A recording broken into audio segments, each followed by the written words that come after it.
night and day difference he made for you, from nothing to something, from rejected to accepted. Hey, Danielle. Hey, how you doing, Rochelle? Isn't that a powerful word? I know. Rejected to accepted. That was my favorite part. Our All of it was good, but that was my favorite. Our topic today is purposed. Purpose. So this is why I wanted to open up with those two scriptures. Was what the Holy Spirit gave me to kind of segue into a conversation about purpose. About purpose. Yeah. Our goal today is to empower our viewers to live purpose intentionally. To live intentionally, live purpose. How are you living purpose? Wow, how am I living purpose? So I'm living purpose by focusing on God's will for my life. Okay. I believe that His will for us is what defines our purpose. That's good. That's good. I'm gonna go with the dictionary again. Okay. And I'm gonna add some of what I have to say as well. Purpose is, for me, in the beginning, I remember when I was in search of purpose, it was just finding meaning for my life. I wasn't satisfied with just waking up, going to work, not having a direct direction that was beyond going to work, that was beyond raising my kids. And so when I went out in search for purpose, I was in search of something that was greater than me, greater than my job, and a lot of people might disagree with this, but greater than even raising my kids. That is a purpose in itself, but I do believe we have a purpose outside of family. Right. And so therefore I was searching for something that was greater than me, to leave my mark in the earth, and to do it God's way, to find out what God's purpose for my life was, and to fulfill it that way. Right. And I'm so glad that when you mentioned about being the parent and the children, I can hear somebody saying, well, being a mom, that is my purpose. Well, we're purposed for nurturing what God has purposed for our children to be. That's right. But they aren't our purpose. They aren't our purpose. And we have to understand that. We have to know that they aren't our purpose. Our role as the mom and the parent in their life is for nurturing what God has purposed for them to do. It's just a part of your chosen destiny. It is. And I like to tell people all the time, and when I'm coaching my clients, that you're the biggest example. You're going to be the first person that they emulate. So if you're walking out your purpose, instead of just saying you need to go find your purpose, you're already setting the example. You're already setting the tone for their life by seeking your purpose, by fulfilling your purpose. I think about when my daughter was younger, and she would always say, when she would get in the bind, or she always said, what would my mama do right now? And at first I'd say, oh my God, that's such a great compliment. But it also made me up my game. I said, oh my God, she's emulating me. I'm her first example. So now I strive every day to do more and to be more, because even at 33, she's still looking at her mom. Right. What would my mom do? How can I get to this next level? Right. So fulfilling my purpose and looking for that sense of satisfaction that you know that you can only get from fulfilling God's purpose for your life. And what I like about this too, I'm gonna veer a little bit, is that a lot of times we think we've reached it. Like, okay, this is it. But I want you to know that God always sends us to a higher level, another level, a higher level, and another level. Once we get to what we think is our designed space. Right. So it just motivates me to know that she's in search of her satisfaction. She's in search of her meaning. Right. She's in search of something that's greater than her, because she first saw it in me. So, and for a lot of people don't have kids, which is great, but we have a lot of people a lot of kids, a lot of adults that we mentor to through our actions. So you have those kids, those neighbors that are looking at you, seeking your purpose, fulfilling your purpose, that want to emulate you. Sometimes we're outside of our homes still the first set of example for others. That's so true. And for me, being a classroom teacher, being an educator, a former educator, at one point in my life, I thought that was my purpose. Right. That was a period of preparation for what God has purposed me to do for Him. That's right. I am an anointed teacher. I'm an anointed educator. I'm an anointed trainer. I'm an anointed coach. I'm an anointed motivator, encourager. So all of those things fall under the umbrella of being an educator. But a classroom educator was not what he purposed for me to do for him. He took all those skills and now he's putting it into the place where I'm moving into now, where I'm truly purposed. That's right. And that's, providing information, providing tools for building faith and growing our faith, and tools for encouraging and empowering other people. Not to give up when life-altering circumstances come your way. You know what I like to say? When you're in search of purpose, you're really already doing it. Mm-hmm. Yeah. You're really already doing it. Mm-hmm. You were doing it with those kids. Yeah. It's just now that you're doing it on a broader scale. Exactly. But you were already doing Exactly. it. And that's why at the time when you were teaching those kids, you felt fulfilled. Mm-hmm. It served its purpose in that season, but now God says it's time to go to another season. It's time for you to advance to a broader scale. And those lives that you touch those kids, you ever see those movie stars or those TV, and they say, well, I want to thank my third grade teacher because she helped me and she believed. See, you touch those lives. You're going to have those students that said that then, because back in that space, when you were in that space, because you were fulfilling purpose then. Right. Like I said, now it's just time for you to grow to a broader audience, a bigger scale. That's right. But you're already doing it. And you guys out there, you're already doing it. Mm-hmm. I have a quote for this week, something that stood out to me. And it's a quote that I wrote some time ago. I really don't remember when I wrote it, but it is, God doesn't make any mistakes about who he places in our lives. It is when we understand the purpose of them being there that we find the reward and the blessing in it. I like that, right? You got a little rock out of me. I saw that shoulder go like this. I like the statement when you said, when we find the reward in it. Mm-hmm. And sometimes, and it's so funny that we're having this conversation. I was in a space, and I was like, how did I get in this space? Mm-hmm. And I said, well, why? Right now, I'm not ready to understand or fully understand why I'm in this space, but I can ask God to reveal to me what this space has brought me to, the growth in it. Mm-hmm. And when I found the growth in it, then I was able to go back and, analyze how I got there. Mm-hmm. But also understanding that being there was needed. Mm-hmm. Mm-hmm. Being there was needed. I like the part when you said reward, because we determine our valley time. That's right. We determine how long we're in a space. Mm-hmm. We like to say God took a long time to do something really fast, when really you determined your valley time. You decided to get the lesson. Mm-hmm. You not only decided to get the lesson, you decided to move from the lesson. Because sometimes we'll get it and still stay there. Mm-hmm. Mm-hmm. But when we decide to move, it's amazing how quickly things can change. Yes, yes. And when we decide to move, that's that reward you were speaking of, that pushes us to that next level and that higher heights. That's right. So we determine our valley time, and God is waiting on us. He's already seen the where we're supposed to be. He's just waiting on us to decide to go there. Yeah, that's good. Say that again. I know, right? Preach to yourself, girl. He's waiting on us to decide. He's waiting on us to decide to go there. And that's where the reward is. The reward is getting there. And everybody said, well, where is there? You determine where there is. And it's outside of that space that has you stuck. Yeah.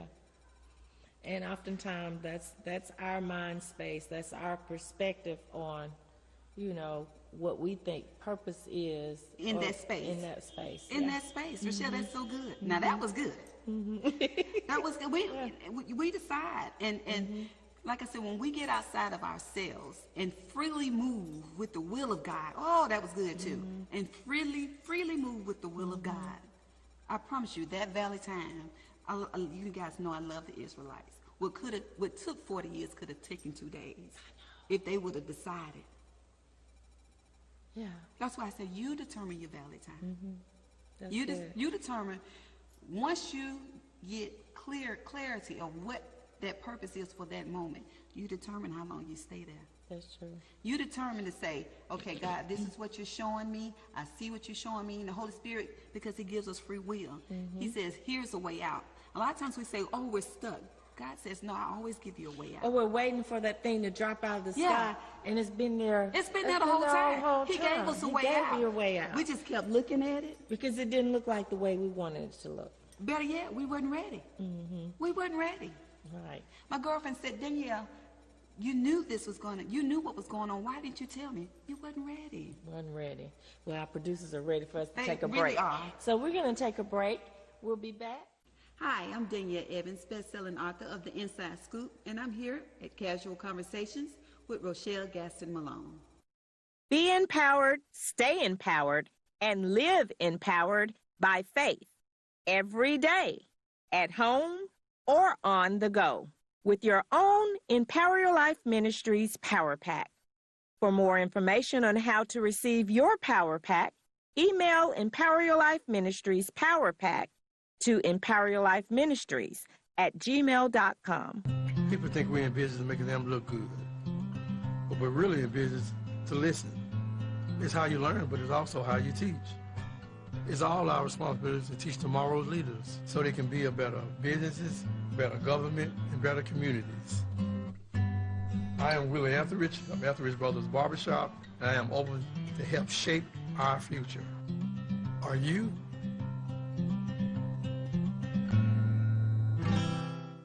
We're back, and we've been talking about purpose, and I just think it's so vital and so important that we have affirmation about purpose. That's true.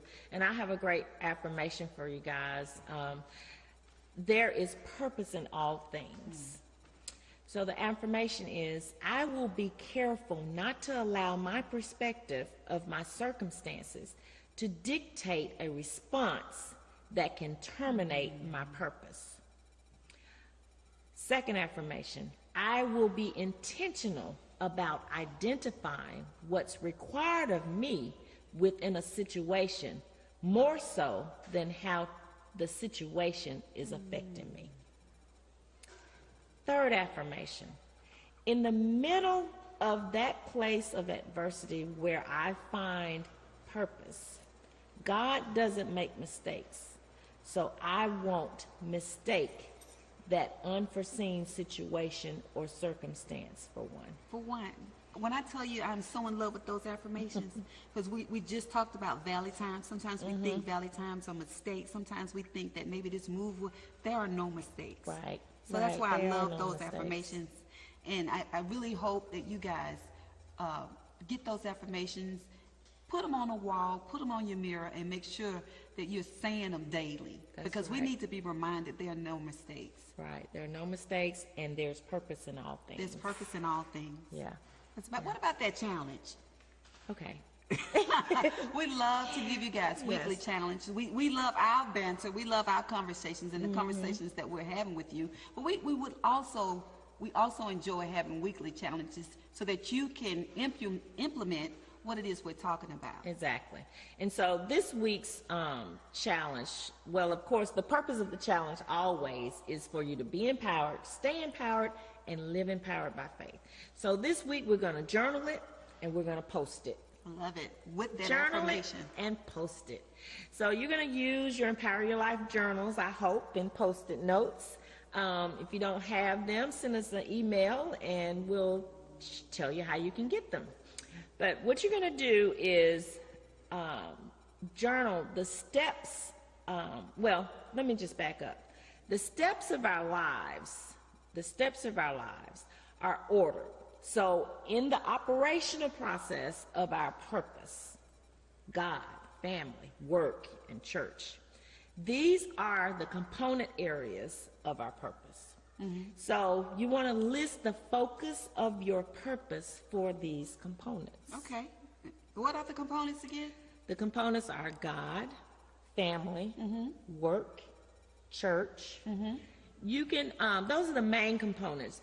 Some people might say, well, I want to know what my purpose is with my kids or what have you, but that falls under family. So, you know, just broad topics. And you don't have to just stick to those, but this is a starting place. It's a starting place, exactly. What Danielle and I tried, what our purpose is, I like it. what our purpose is in this segment is to provide you with tools that will create a resource and a guide to your new way of living intentional. That's right. To be empowered, stay empowered, and live empowered by faith. Right.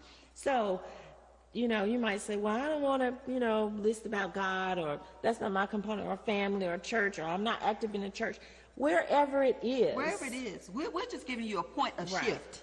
Right. We're just giving you a point. I know. I liked it when I said it. I'm going to start shimmying my circles too. We're just trying to give you a point so that you can begin to shift out of what is old, and you can begin to walk into what is new. I love it. That's good. No, That's good. We just love it. I love it. But anyway, so once you've done that, then create you a priority spreadsheet that will give you a visual roadmap and schedule to keep you on track. I like it.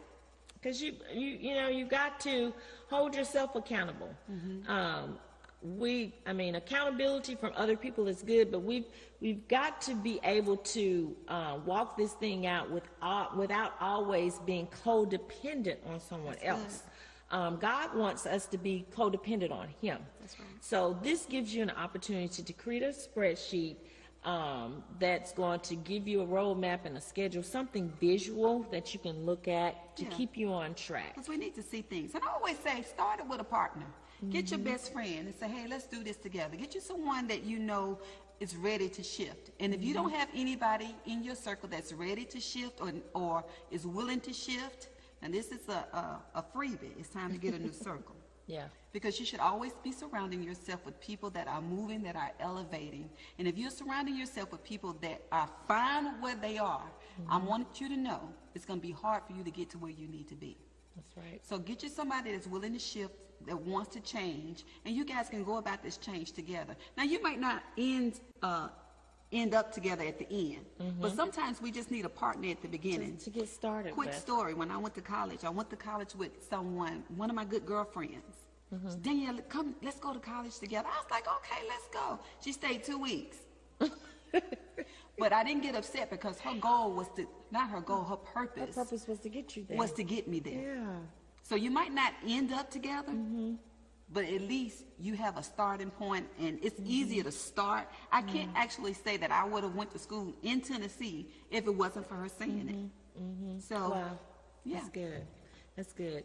Last thing, celebrate your victory when operating in your purpose as they take place. Add it to your victory I board. love that victory board. Yes. And you know what? Get your bell. Get you a bell. And every time you ring that bell, okay? They're like, what you doing there? She must have had another victory, ringing that bell. That's okay. You're going to make them want to get them a bell. You're going to make them want to be able to celebrate. I need something to celebrate. Where you get that bell? Get you a bell. And every time you get a victory, ring your bell. Right, because you want to be a trendsetter in your quest for being purposed. I mean, that's what we're all here for, That's to what we're set here. trends for God, for people to pick that trend up and carry it on and deposit it in somebody else. Here she come with that bell. Here she come with that bell. But guys, that's what we have for you today. We hope you enjoyed our segment today. Yes. I enjoyed it. I love purpose. I love fulfilling my purpose. I thank you for giving me the opportunity to fulfill my purpose on this platform. So I don't take it for granted. I don't take you for granted, guys. Let's be about God's will, God's word, God's way. Let's be about purpose. And the key to being about purpose is first finding a need or understanding that you have purpose and there is a need for your purpose. Amen. That is so good. She's always thanking me, but I just thank God for bringing us together. I think about today I thought about how we met at that book signing. And that Rochelle walked in, she said, you know what, we need to work together. We did. I need to talk to you. And So- I had no idea it was going to turn into this. We talk about humble beginnings and where things start. But you know what? Who knew? God knew that the Exactly. purpose of our meeting was going to lead to this. So Don't be afraid to say yes. That's right. Well, that's it. There you have it. That's it for today's Empower Your Life with Rochelle and Danielle. We're going to take a quick break. We'll be right back. Hello, I am Dr. Celeste Reese-Willis, board-certified family medicine physician specializing in urgent care and best-selling author to my brand new book, Vitality, and I am here at Casual Conversations with Rochelle Gadsden Malone. This show is sponsored in part by Green Acres Cafe. It's now time for today's MS message, symptoms of MS.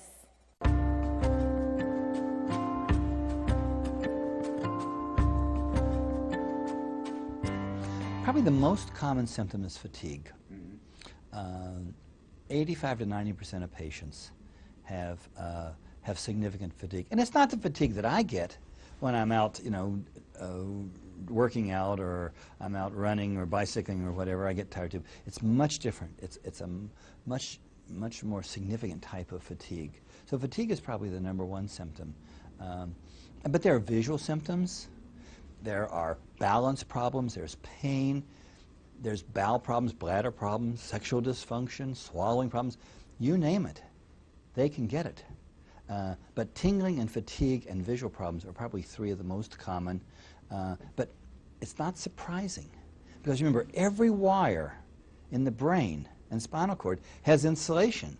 And depending on where the immune system decides to attack, they can attack the part of the brain that controls speech or vision or strength. Nothing is sacred. Nothing's protected from the immune system.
Now it's time for What's Up, Doc? I'm joined today by Dr. Celeste Reese-Willis, also known as Dr. Celeste, MD. She's here to empower your health as we engage in a casual conversation about hypertension and stroke. Hi, Doctor Celeste. How you doing? Thank you for having me. I'm good. How are you? I'm good. Thank you for coming. Always a pleasure. It's a pleasure to be here. So, we're going to talk about hypertension and stroke today. So, what is hypertension? So, hypertension is an elevated blood pressure. Blood pressure or hypertension is elevated blood pressure above the level of normal. The pressure across your blood vessel wall as your heart is contracting is called your systolic blood pressure. The pressure across the blood pressure across the blood vessel wall when you're relaxed is called your diastolic blood pressure. Okay. And so we measure that to determine how well conditioned your heart is and how good your blood pressure is under control. And that's important because it's a risk factor for so many different things. Why is hypertension called the silent killer?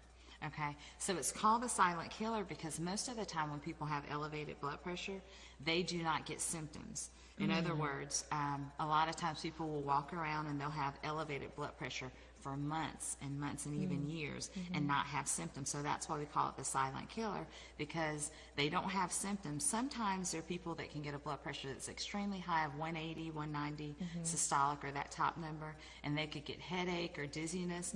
But most of the time when people have elevated blood pressure, they don't have symptoms. And during that period of time where they don't have symptoms, it's causing damage, what we call microvascular damage, to the blood vessels in different parts, and therefore you can get complications in different organs in your body. Okay, so is there a certain age group where you have to really worry about or be concerned about hypertension?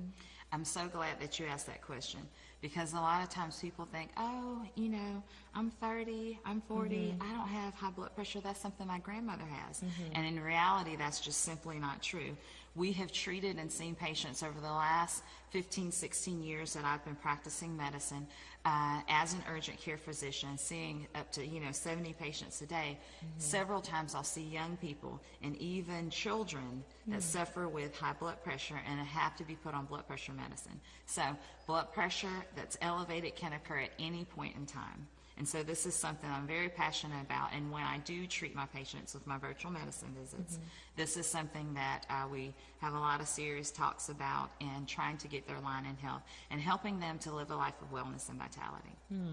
Sounds good. Before we move to stroke, you mentioned going on blood pressure medicine even as a child. I've always heard once you're on blood pressure medicine, you can't come off. Is that true?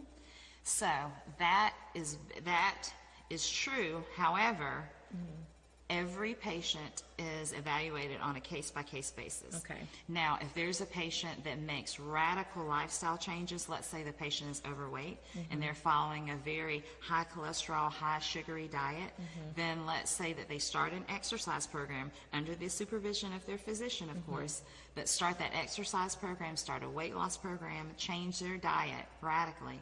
Then a lot of times those patients, let's say that happens typically when a patient loses at least 20 pounds. But everyone is a case-by-case basis, because there are a lot of people that are thin, and you think, oh, there's nothing going on with them. Oh, I don't have high blood pressure, and they have high blood pressure, and so weight loss is not going to help them. Right. Some of it is a factor of what your genetics are, because we are, genetically what our parents are, and that's what we're predisposed to, and so that's what we have to work with. So to answer your question, yes, you can have high blood pressure at any age. Once you start the blood pressure medicine, very important to stay under the supervision of a physician and making sure you're keeping regular visits so we can make sure the blood pressure is stable. Okay, great. Now let's talk about stroke. Okay. So what exactly is a stroke? Okay, so what a stroke is when you have decreased blood flow to a portion of your brain. Now, there are a couple different kinds of strokes. The most common kind of stroke that people have is called an ischemic stroke, wherein there's a decrease in blood flow to a portion of the brain, which will cause that portion of the brain to not function properly. Now, that decrease in blood flow most commonly happens because there's something that's called a plaque formation, which most of the time the plaque formation is a coalescence of cholesterol and other inflammatory particles that block the blood flow in that blood vessel. So when you get that decreased blood flow to that portion of the brain, that means that part of the brain is not getting oxygen. So because it's not getting oxygen, and every cell in our body needs oxygen to function properly, those cells can die. The one thing about stroke that's most important is to make sure that you seek treatment immediately. That is the biggest number with a stroke. 80% of strokes are actually preventable. So that means if 5 people have a stroke, 4 of them didn't have to have it if we address what the risk factors are and decrease the likelihood of them having one. Wow. Yeah. So what do people mean when they say they have had a light stroke? Okay, glad you asked that question. Great question. So what is termed a light stroke is actually called a TIA, or transient ischemic attack, and that's when you have a decrease in blood flow to a portion of the brain, but it happens for less than 5 minutes. If it exceeds that 5 minutes, then that means that you could risk suffering what we call permanent damage. I'm sure you've seen some relatives or people that you know that may have suffered a stroke, and one of the questions that some people have when you hear, oh, they've had a stroke, is whether or not they have any residual damage. Well, when someone has a TIA, that means that there's decreased blood flow to that portion of the brain less than 5 minutes, and generally most of the symptoms that the person has had, let's say if they couldn't move their arm, those symptoms decrease and they're actually able to move their arm, but it's because it only happened for less than 5 minutes. Okay. Now, the thing that's most important to remember about a TIA is that those individuals, about a third of those individuals, if they are not treated, will actually go on to suffer a major stroke if it's been longer than, if they go untreated. So in other words, if you have a TIA or a light stroke, and let's say they tell you at the hospital in the emergency room, oh, you've had a light stroke, And they usually will tell you, hey, I need you to make an appointment with your primary care doctor. I need you to follow your cholesterol. You need to do that. I've seen patients wherein they're like, oh, it was a light stroke, but I'm doing good. And then they come back and have a major stroke and suffer residual damage. So that's what a TIA is. So how can one prevent from having a stroke? Address the risk factors. Okay. So let's talk about those a little bit. So the main risk factors for having a stroke are having high blood pressure, which we just talked about that, having high cholesterol, having diabetes, smoking is a big risk factor, cigarette smoking, as well as family history. People that have family history of stroke are at increased risk for having a stroke. Okay. In addition to that, the older we get, you're at increased risk for having a stroke. Okay. Yeah, so we try to mitigate those risk factors. Okay. Since risk factors, what are the biggest risk factors? Having the high blood pressure and having the high cholesterol. Those two, okay. There are other things like heavy alcohol use, having a history of sickle cell disease. And the reason why having a history of sickle cell disease is because there's already a challenge with the blood cell with the sickle cell, with the cells being what we call sickled, which means they don't carry the oxygen the same way. And so it still deals with that same premise that decreased oxygen flow to that portion of the brain. Okay. Yeah. Okay, makes sense. Big question. Can you die from a stroke, or can you recover and live a productive life after a stroke? Well, and the answer to both of those questions is yes. Number one, yes, you definitely can die from a stroke. Number two is, yes, you can actually have a stroke and live well after it. The biggest factor with stroke that we try and impress upon people, and why we're bringing it up this month, because we're going red for Heart Disease Month for this month, is awareness and making people aware, so that if you're sitting in a place and you see someone and they start not being able to move their arm, the thing you need to do immediately is dial 911. I cannot tell you, there are life-saving mechanisms that they start in the ambulance when you're on your way to the hospital that can make a difference. There is a treatment for stroke called TPA, which basically is like a clot buster. In other words, that blockage that it has, the TPA works in an effort to dissolve that clot. Now, when it does that, whether or not they can use that medicine, though, is based on when you get there. You have to get there within 3 hours for them to be able to use that. And most of the time, the people that seek treatment immediately are the people that are less likely to have residual deficits. So some people can die from a stroke, unfortunately, and that's something that, is a case-by-case basis. It depends on how high their blood pressure is running, how high their cholesterol is. All those things play a factor. Okay. Well, this has been very informative. I've learned a lot. I hope that you have learned a lot about hypertension and stroke. And I want to thank you, Dr. Celeste, for coming on You're and welcome. empowering our health for this month. And maybe you can come back again and empower us in another way in our health. Good. Sure. Good. Well, this is it for today's What's Up, Doc. You've been joined and been inspired and empowered in your health by Dr. Celeste Reese Willis, also known as Dr. Celeste, MD. Thanks so much for tuning in. We're going to take a break, and we'll be right back.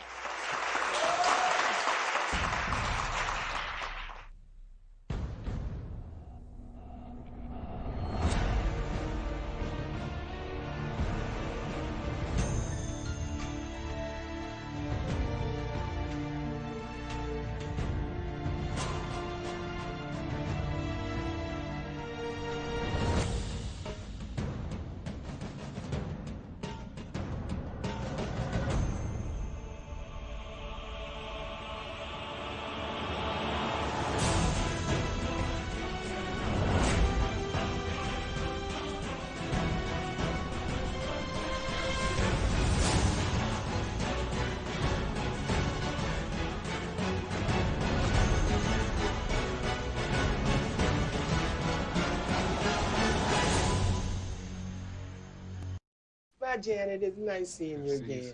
You a good girl. Just let me know what I can do to help. Well, to help me, she'd have to